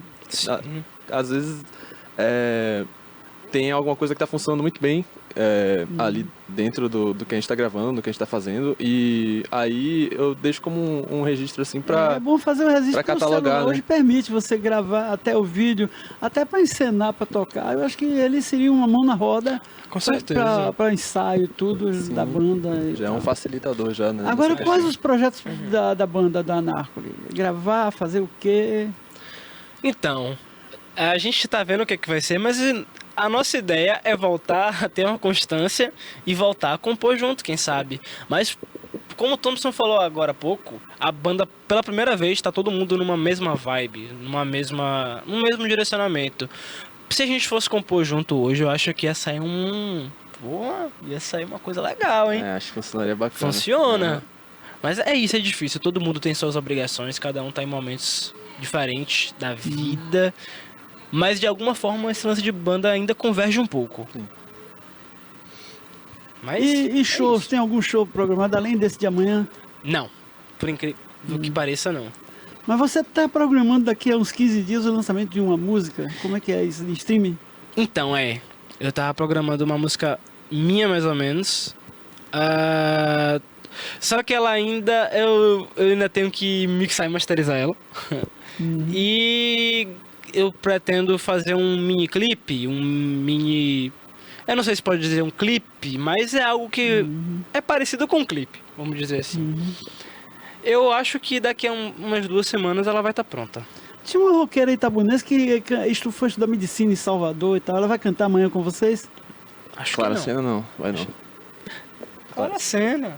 É, Sena, é. Verdade. Não, ela não vai não. Não, não. Ela ainda canta? Eu não sei Ela se cantava em tem português, em inglês, tem até sim. discos gravados. ela era muito boa, é verdade. Por isso que eu tô perguntando, porque eu sei que ela é uma força no rock de Infelizmente, Irapuã. Ela era. acredito que ela não vai participar desse evento, não. É uma E pena. o pai dela era o cara que tal. Eu até entrevistei ela aqui no meu programa também, como eu entrevistei vocês. Eu acho que eu já fiz entrevista com o seu grupo também. há Já anos fez atrás, também, né? com os outros 2 Tem uns membros. 4 ou 5 anos isso aí. E isso foi 2019, eu lembro. É. Quantos anos tem a banda de vocês, a Narcoli? Rapaz, eu acho que Vai uns fazer 45. Vai fazer... Na verdade, já tem 7 anos de banda. 7 anos de banda. 7 né? anos de banda. De estrada. Mais ou menos, porque a banda tava no hiato, a gente voltou agora, mas se for contar tudo, sem contar o hiato, tem 7 anos. Agora, na literatura, você tem muitos nomes de escritores, muita gente boa. Na música também tem muito músico bom. E aí, como é que dá essa concorrência? E ainda concorrendo com o IA. Boa pergunta. Tem espaço para todo mundo? Eu acho que tem, porque tem tanta gente no mundo que tem tanta gente diferente pra ser seu público, de repente. É a mesma coisa de, vamos supor, um médico. Tem médico de várias especialidades e sempre vai ter público para qualquer tipo de médico. Agora, essa especialização, o McLuhan, que é um teórico de comunicação, ele acha que a especialização gera também uma fragmentação, porque aí, por exemplo, médico de mão, aí tem médico do dedo da mão, médico do dedo do menino, do outro e tal, aí gera essa fragmentação. No rock tem essa fragmentação, tem vários estilos, vários caminhos. Nossa. Definitivamente. É a loucura. Tem tantas ramificações que às vezes nem parece mais que a gente tá falando do mesmo estilo, sinceramente. Sim. Você vai comparar o grunge com sei lá, o metal moderno mesmo hoje em dia, você percebe que não tem nada a ver uma coisa com a outra. Se você compara Animals as Leader com Beatles, você não vai falar que é o mesmo estilo. Mas de alguma forma é. Mas os Beatles tiveram uma evolução, né? Eles começaram com aquela música românticazinha e foram crescendo até chegar em Revolver, que foi uma revolução no rock. Grande álbum. Sim, o Sgt. Pepper's Lonely Hearts Club Band também, que foi um álbum revolucionário. Ele é bonito, né? Tem aquele Sugar Forever, né? Sim, e Strawberry Fields. Forever, aquele ali é uma obra-prima, né? Tem aquele o Submarino Amarelo também. Sim. Verdade. Que parece que é uma viagem de LSD também, né? Tem essa... Lucy in the Sky with Diamonds, essa música daí. Aí é uma música sobre LSD. Lucy in the Sky and Diamonds. Isso, as letras a iniciais. A do LSD tá na música. É verdade. Eu acho que, na verdade, a maioria das músicas deles eram viagens de LSD. O Avenged Sevenfold no último álbum. Verdade. Na internet da inteligência artificial, tem Eleanor Rugby, né? Eles fizeram uma versão da mulher já idosa e tal, que é a história de uma mulher que vai para uma igreja e ela morre e tal, e o padre e tal. Essa história eles recontam num clipe, um clipe muito bonito, feito todo com inteligência artificial. Não tem nada humano ali, tudo, os personagens e tal, tudo. Mas é genial. Olha só. Eu não sabia. Tem. Bote lá, ela no Uruguai, aí você vê a coisa que é genial, rapaz. Eu achei genial também. Isso, a IA pode ajudar muita gente ainda. É só saber usar direito. E já tem um tecnocrata aí, que é o nosso amigo Thompson, que é o da informática, né, do digital. Pois é, já une o útil ao agradável já. Agora não suprime o artista ele é fundamental. Com certeza. Ele cria e tal. Uma coisa que eu sempre falo é que a coisa mais bonita de um ser humano é sua individualidade. E isso é refletido na arte também. A individualidade de cada um é representada na arte. Bem, nosso tempo é escasso e nós vamos terminar. Que mensagem vocês vão dar aí para o nosso público para ir amanhã para o show? Por favor, vão no nosso show. É isso, compareçam, vai ser super bacana. O rock não morreu. Que horas começa o show? Até que horas? Começa às 2 o evento. Começa às 2 o evento. E vai acontecer até às 11 da noite, até às 11h45. Até meia-noite, mais ou menos. Por aí, vai ser um evento longo. Do Lula Palmeira e uma menina, né? Eu acho que sim, mas grande Lulinha Palmeira. Nosso brother das antigas. Ele foi de um grupo de rock também famoso aqui. Além do Sério. Eu acompanhei a trajetória, tinha as músicas do Beira Rio, que ele fala da poluição do Cachoeira, a zona toda, né? E da fumaça também, que tal, e tudo.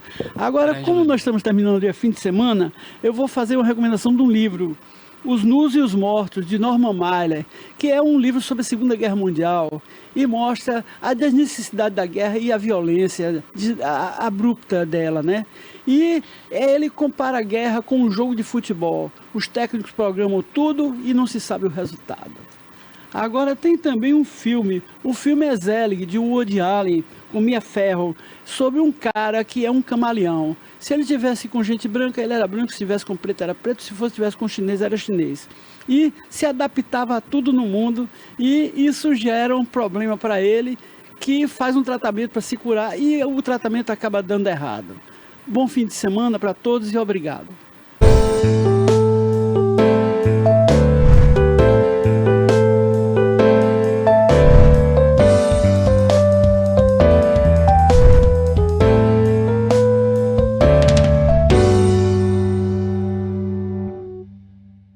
A dificuldade era muito grande, pegar água de chuva e sempre era aquele reaproveitamento de água constante.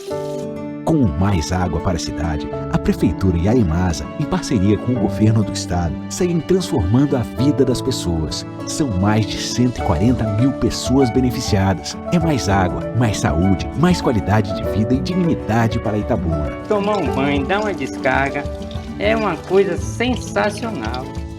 Criada em 2005, a TVI se tornou a primeira emissora de TV por assinatura fora do eixo Rio-São Paulo, transmitida pela operadora TV Cabo para mais de 40 mil espectadores em Itabuna e Ilhéus. Com uma programação 24 horas no ar, a TVI chegou a fazer 6 horas de programação local diária ao vivo, revelando talentos para a televisão baiana. Inserida na Lei do Cabo, a TVI passou a integrar o seleto grupo de TVs com programação qualificada junto à Ancine e contribui com a capacitação do mercado audiovisual da Bahia para a captação de recursos para a produção de minisséries, reality shows, documentários e outros produtos de entretenimento para as mais variadas plataformas. Equipada com estúdios de áudio e vídeo e modernas ilhas de edição, a TVI também está preparada para trabalhar no jornalismo factual local, inclusive utilizando sua unidade móvel SDNG. Passando agora por uma reestruturação, a ação programadora detentora do canal TVI se prepara para transformar o sul da Bahia em um polo de teledramaturgia, movimentando o mercado do audiovisual da Bahia. TVI é da Bahia, é da gente. Itapedro 2025 provou mais uma vez que ninguém faz um São Pedro como Itabuna. 4 dias de festa, mais de 48 horas de shows, mais de 100 atrações regionais e nacionais e mais de 300 mil pessoas durante os 4 dias. E teve muito mais: geração de renda, ocupação da rede hoteleira, valorização de artistas regionais e muita inclusão social. O Itapedro vai muito além do palco. Itapedro 2025, o maior São Pedro do Brasil. Somos a informação. Chega até você.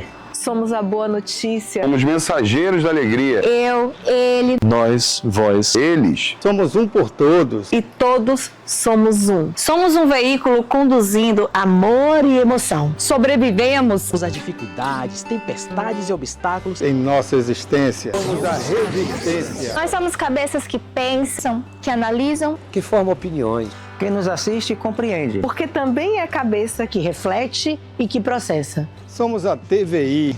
Há 20 anos, Falando para quem pensa. pense na gente. pensa na TVI, única emissora de TV por assinatura do Norte e Nordeste do Brasil. A gente tinha que achar algum lugar para poder guardar, porque a gente não sabia quando a água ia cair de novo. Com mais água para a cidade, a Prefeitura e a Imasa, em parceria com o Governo do Estado, seguem transformando a vida das pessoas. São mais de 140 mil pessoas beneficiadas. É mais água, mais saúde, mais qualidade de vida e dignidade para Itabuna. Ter água para mim é liberdade, é ter dignidade, né? Entretenimento, memória e poesia. Defesa do consumidor. Comportamento. Utilidade pública. Musical. Direitos e inclusão. Tecnologia. Notícias. Política. Opinião. É TV Cabo, é streaming, é YouTube, é Instagram, é Facebook. É o início de um novo caminho. É você seguindo, é você assistindo. Somos a TVI. Há 20 anos contando sua história. O Itapedro 2025 provou mais uma vez que ninguém faz um São Pedro como Itabuna. 4 dias de festa, mais de 48 horas de shows, mais de 100 atrações regionais e nacionais e mais de 300 mil pessoas durante os 4 dias. E teve muito mais: geração de renda, ocupação da rede hoteleira, valorização de artistas regionais e muita inclusão social. O Itapedro vai muito além do palco. Itapedro 2025, o maior São Pedro do Brasil. Entretenimento, memória e poesia. Defesa do consumidor. Comportamento. Utilidade pública. Musical. Direitos e inclusão. Tecnologia. Notícias. Política. Opinião. É TV Cabo, é streaming, é YouTube, é Instagram, é Facebook. É o início de um novo caminho. É você seguindo, é você assistindo. Somos a TVI. Há 20 anos contando sua história. Olha, estamos de volta aqui então com o TVI News, com muitas informações. Então depois aí, olha, dessa entrevista, vale ressaltar que vem aí então o Dia do Rock, o dia do pessoal que gosta daquela música boa e que além de tudo tem como estilo de vida. E fica aí para você também que já é adepto, que conhece ou que tem interesse em conhecer, assistir aqui também tudo que a gente vem preparando para todos esses dias especiais. Eu acredito que cada dia, gente, é uma oportunidade incrível de se viver, um presente de fato. Então, olha, Kleber trouxe aí uma entrevista especial, marcante aqui pra gente, então, em mais um episódio de O Assunto É. Olha, eu quero voltar aqui com vocês, então, as nossas notícias, a nossa grade de notícia, com uma notícia assim, muito triste, claro, que serve de alerta para os jovens e você que pratica aí musculação, crossfit, qualquer tipo de atividade física. Um jovem, então, de 23 anos, ele quebrou as 2 pernas e também deslocou o pé direito. Foi lesionado ali, então, enquanto ele fazia um exercício físico. A gente tem um vídeo aí, Cássio, você consegue mostrar para o pessoal?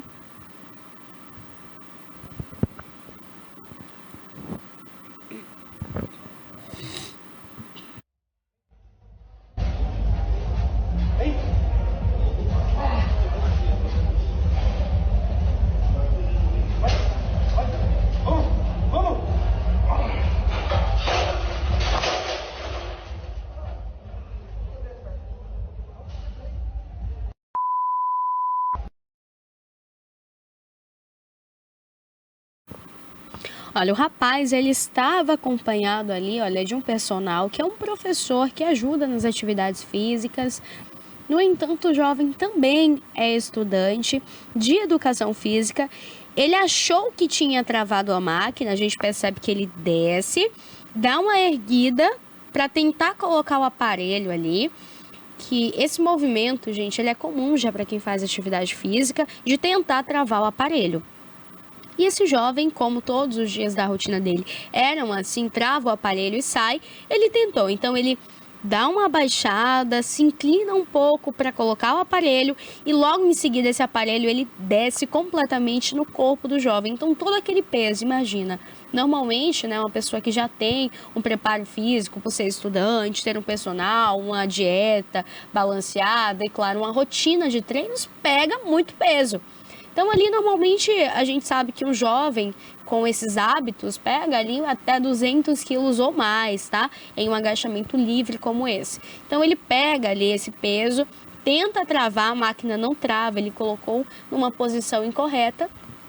E ele pensou que havia travado, então ele desce o corpo de novo e solta ali o aparelho. É quando o aparelho desce com toda essa carga sobre ele. Esse caso aconteceu em Curitiba. O jovem, ele passou pela cirurgia nas duas pernas, na esquerda e a direita, e também no pé que acabou sendo deslocado. Então, o que a gente sabe até o momento é que ele já está em casa se recuperando, num processo onde é muito difícil. Imagina, a vida inteira ali pela frente, em mais um dia de treino, em que a gente sabe que a juventude de hoje busca por saúde, qualidade de vida, um bom condicionamento físico, e agora ele se vê se recuperando. Então fica como alerta, vai praticar atividade física, todo cuidado é pouco. Eu acredito que quando você pega peso, você tem que ter um cuidado maior, prestar bastante atenção. Normalmente eu vejo jovens que vão à academia com fone de ouvido ali muito grande, ou a música muito alto. O que a gente sabe é que na academia já tem muito barulho. Tanto o som, as músicas que tocam no ambiente, quanto outras pessoas que têm ali o celular, ou pessoas até mesmo que fazem um barulho ali normal do treino, né? Tá com peso muito forte, muito pesado, e aí solta o peso, grita, coisas do tipo. Então, é interessante que você preste muita atenção. Tome muito cuidado, porque todo cuidado é pouco, tá? Fica esse alerta aí pra você. Vai praticar atividade física? Pratique. A gente não está aqui te dizendo para não praticar, para não pegar uma carga alta, mas o que a gente fala é tome muito cuidado. Porque todo cuidado é pouco. O nosso corpo é uma máquina complexa. Ele tem, sim, as suas funções. Então, para que trabalhe da maneira correta, que você tenha qualidade de vida, os treinos precisam ter tanto um acompanhamento, seja um personal ou um professor da academia também para te auxiliar na maneira que você deve levantar, na maneira que você deve também se agachar, pegar esse peso inclinado. Então é importante que você tenha esse auxílio, tá? Para também evitar maiores danos à sua saúde. Continuando aqui também as nossas notícias, tem uma outra, olha aqui, é de deixar assim o estômago embrulhado. Quando o assunto é educação, a gente imagina uma sala de aula onde tenha respeito, amor, um ambiente aconchegante, harmonioso. No entanto, essa notícia, ela é o avesso disso, ela é o contrário. Então, em Brumado, aqui no interior da Bahia, aconteceu um episódio muito triste, onde um estudante, ele agrediu uma professora dentro da sala de aula. Então, um vídeo ali que foi gravado por meio da câmera de segurança que tinha na sala registrou esse momento. Põe pra gente, produção. Cássio.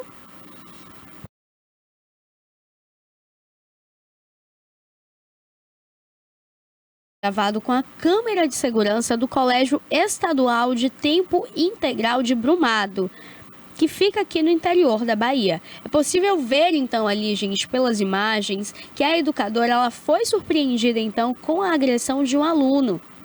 A professora compareceu à delegacia de Brumado e formalizou, então, a denúncia, registrou o boletim de ocorrência, dando início aí, então, à apuração de caso por parte da Polícia Civil, que irá agora estar à frente ali, investigando de fato o que aconteceu. A gente vê que o aluno, ele agride a professora, dá um tapa nela e ele sai correndo ali da sala. Quando ela chega próximo a essa porta, ele tenta ali também, eles têm um confronto e logo em seguida as imagens são perdidas porque eles estão na parte externa. Olha, é de fato um susto e muito triste, né?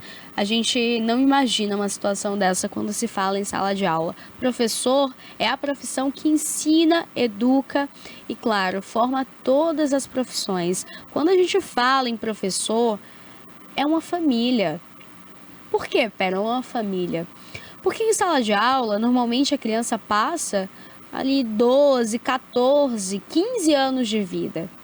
Então ele conhece diversos professores com diversas histórias de vida, com diversos ensinamentos e aprende muito. Eu acredito que todos nós que passamos por um professor, a gente tem marcado, seja uma história muito feliz, de superação, ou algo que te fez ser motivado a querer ser alguém, a querer ser melhor. Quando a gente fala em sala de aula, em que seu filho fica ali, olha, por muito tempo da vida dele, por horas do dia, a gente sabe que tem que ser um ambiente acolhedor. E o ambiente acolhedor se faz com respeito mútuo. O respeito, a educação e o ensino tem que andar lado a lado, para a gente ter esperança de dias melhores. Então, fica aí também esse alerta a você de casa, tá?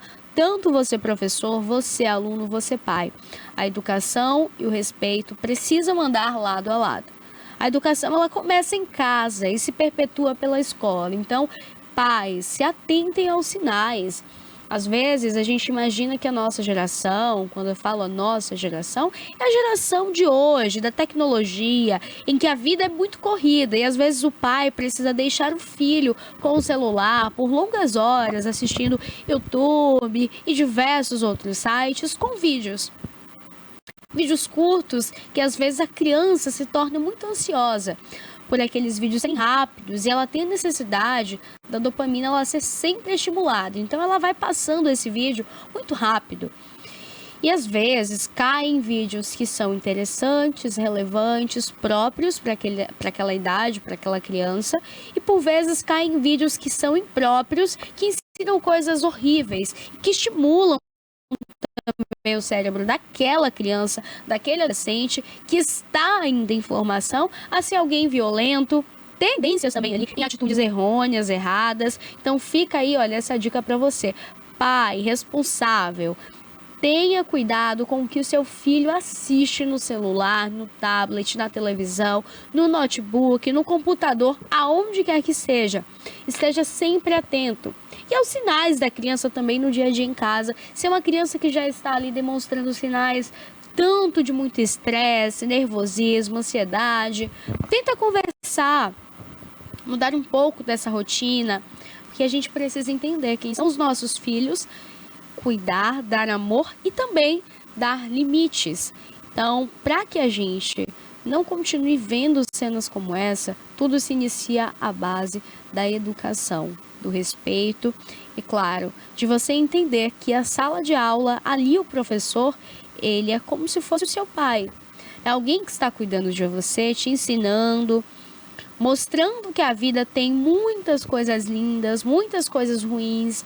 E, claro, com a didática ali da sala de aula, além de ensinar, de lecionar as matérias que o aluno precisa, o professor também é um amigo. Então, embora seja um amigo, exige que o aluno tenha respeito. Eu acredito que nos dias de hoje tem se perdido esses princípios, esses valores que são tão importantes. As pessoas, elas esquecem da importância que um professor tem na vida do ser humano. Eu lembro, esses dias eu estava comentando, em casa mesmo, sobre a importância dos professores que eu tive. Cada um fez com que eu enxergasse a vida e muitas coisas de uma forma diferente. Então, por vezes, alguns professores me ensinaram muito, realmente, daquelas matérias que eles lecionavam. Alguns outros me ensinaram sobre a vida. Me trouxeram alegria, me trouxeram aprendizados que eu levo para a minha vida inteira. Me prepararam também, de certo modo, para uma vida. Então, aqui fica os nossos agradecimentos, né, como alunos que respeitam, que amam, aos professores que se dedicam, saem de casa com aula montada, com todo o planejamento e que passaram a vida inteira sonhando com os dias em que seus alunos chegam em sala de aula, o abraçam, o beijam. Então fica o nosso agradecimento, né? O agradecimento de pessoas que têm gratidão e reconhecimento por essa profissão que é tão importante e que merece todo o nosso respeito e a admiração. Eu acredito que não existe coisa mais fantástica do que você reconhecer a importância de alguém em sua vida, alguém que de fato faz toda a diferença, né? Então, aos professores que fazem diferença na vida dos alunos, a gente deixa aqui o nosso muito obrigado e toda a nossa admiração. No entanto, a gente tem uma notícia que ela é parecida com essa, mas é o outro lado da moeda. Uma professora que havia prendido, amarrado um aluno em um banheiro. A gente sabe já dessa notícia e essa notícia ela deixa o coração tão triste, o coração sangrando. Era uma criancinha de 4 anos. Quando eu estava lendo, quando eu estava vendo o vídeo, comecei a imaginar. A gente vê uma criança, algo tão indefeso, inocente, com amor, pureza. E embora tenha ali algum comportamento que por vezes o professor não sabe como conter, e eu tiro até a profissão, eu tiro até esse nome professor, mas a pessoa em si não sabe lidar, eu acredito que a resposta ou o caminho não seja prender essa criança de 4 anos dentro de um banheiro. A gente está falando então de uma criança que foi acorrentada em um banheiro de uma escola, em Curitiba também. Ela tinha 4 aninhos e ela então ficou presa ali por horas, com o bracinho machucado. A gente tem os vídeos, põe pra gente, produção. Olha, essa criança então é um menino de 4 anos que ele é diagnosticado com autismo nível 3 e ele foi encontrado amarrado pelos pulsos e pela cintura no banheiro de uma escola particular na cidade de Araucária, em Curitiba. A gente sabe já que essas denúncias por maus tratos trazem ali toda uma série de investigação e dessa vez não foi diferente. A Polícia Civil de Curitiba recebeu então ali uma denúncia de maus tratos e a suspeita de uma criança estar amarrada, que seria por uma professora da instituição. E ela foi presa em flagrante pela Guarda Municipal e ela deve passar agora por audiência de custódia, tá? Na terça-feira. Então, a gente sabe que esse é um fato alarmante.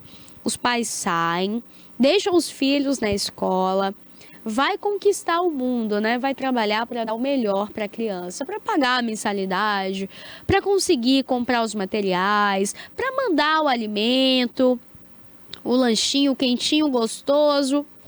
E, além de tudo, para conseguir dar a sobrevivência deles, né? Eu acredito que o trabalho dignifica, o trabalho honra. E a rotina normal de qualquer brasileiro. Sair pela manhã, deixar a criança na escola, ou meio-dia. Para quem tem filho, sabe como é mais ou menos essa rotina. Então, aconteceu esse fato aí, olha, na cidade de Araucária, em Curitiba. A polícia já havia recebido ali a denúncia de maus tratos nessa escola particular, na região metropolitana de Curitiba. No entanto, eles começam agora a fazer uma investigação.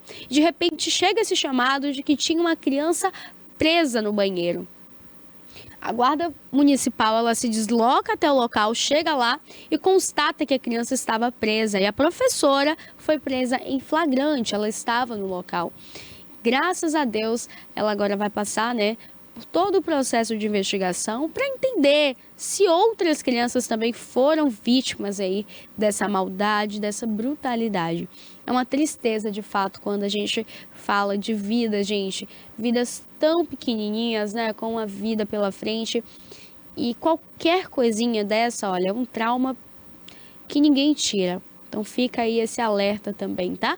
Pais, observem atentamente os sinais. Às vezes a criança não quer ir para a escola por birra. Às vezes é porque acordou com frio, tá quentinho em casa, ou pelos pais trabalharem muito, esse é um momento ali em que ele quer ficar juntinho, mas tem caso que de fato é porque a criança é vítima de bullying, ou ela é vítima de maus tratos pelos professores, ou por funcionários da instituição. Então fique esse alerta, a gente precisa conhecer os nossos filhos, as nossas crianças, entender que a criança ela tem comportamento baseado em ações e reações.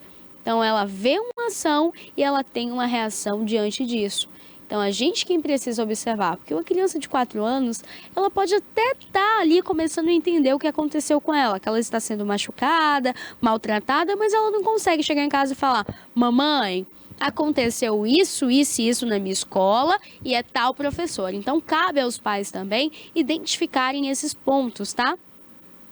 Então fica essa diquinha aí, observem os comportamentos aí dos seus filhos em casa, observem atentamente e claro, deem brecha para eles serem seus amigos e se sentirem confortáveis em contar qualquer que seja a situação. Olha, mais um exemplo aí de descaso, mais uma notícia triste. Uma idosa, ela foi esquecida em uma sala da unidade médica de Ipiaú, aqui no interior da Bahia. A gente tem um videozinho, produção, coloca para o pessoal de casa entender. Ontem, no dia 7/7, que seria um dia comum, minha mãe me liga, né, desesperada, chorando, dizendo que tinha ido ao posto de saúde tomar uma medicação intravenosa, ferro.